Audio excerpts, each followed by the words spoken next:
UP का दलित समाज संविधान को लेकर काफी संजीदा है।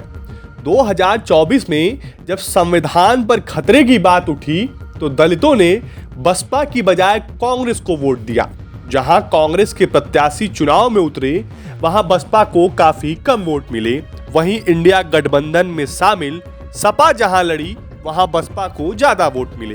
कांग्रेस इसी आंकड़े के आधार पर 2027 के विधानसभा चुनाव में सपा के साथ सीटों की बार्गेनिंग करने जा रही है। दलितों में अपनी पैठ बढ़ाने के मकसद से ही कांग्रेस 26 नवंबर से दलितों को जोड़ने के लिए चौपाल पर संविधान की चर्चा अभियान शुरू करने जा रही है। कांग्रेस पार्टी के अनुसूचित जाति के राष्ट्रीय अध्यक्ष राजेंद्र पाल गौतम का मानना है यूपी में दलितों के स्वाभिमान पर लगातार हमले हो रहे हैं। हम उनके बीच जाएंगे और भाजपा की साजिश के बारे में बताएंगे। आंकड़ों के साथ ये भी बताएंगे कि कांग्रेस के शासनकाल के दौरान दलितों को क्या क्या सुविधाएं मिली थी। दरअसल 2024 में कांग्रेस 15 साल बाद 6 सीट जीतने में सफल रही थी।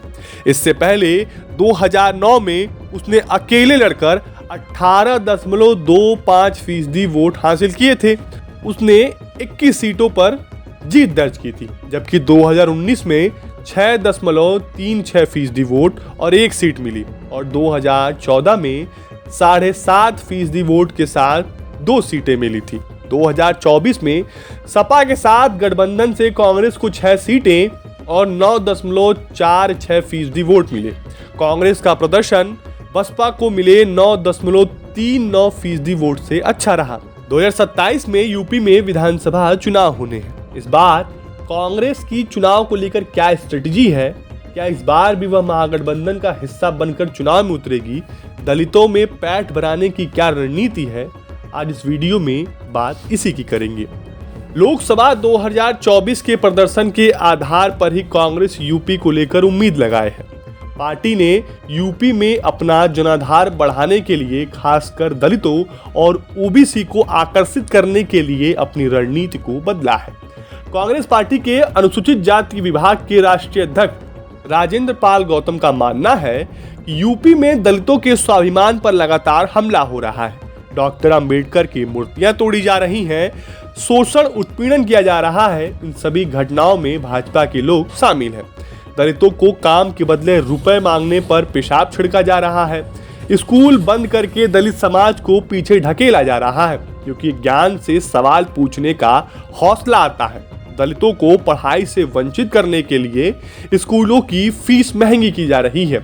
सरकारी उपक्रम बेचे जा रहे हैं। लैटरल एंट्री के जरिए भर्ती हो रही है, जो दलितों के खिलाफ साजिश है। हम गांव-गांव में कैडर विकसित करेंगे।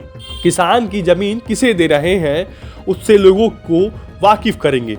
हम लोगों को जागरूक करेंगे और विधानसभा 2027 में अभी 1 साल का वक्त है। ऐसे में हम अपनी जमीन अभी से बनाना शुरू कर दे रहे हैं। कांग्रेस पार्टी के नेताओं की माने तो ये चौपाल गांव शहर कस्बों में होगी, जहां पार्टी के कार्यकर्ता और नेता संविधान पर चर्चा करेंगे, कांग्रेस के काम के बारे में बताएंगे। पार्टी कार्यकर्ताओं से कांग्रेस फीडबैक लेगी ताकि उस पर आगे काम किया जा सके। इस दौरान पार्टी का विस्तार भी किया जाएगा। हर गांव में संगठन को मजबूत किया जाएगा। ज्यादा से ज्यादा लोगों को सदस्य बनाया जाएगा। राहुल गांधी को कुछ चौपाल में बुलाकर सीधा संवाद कराया जाएगा।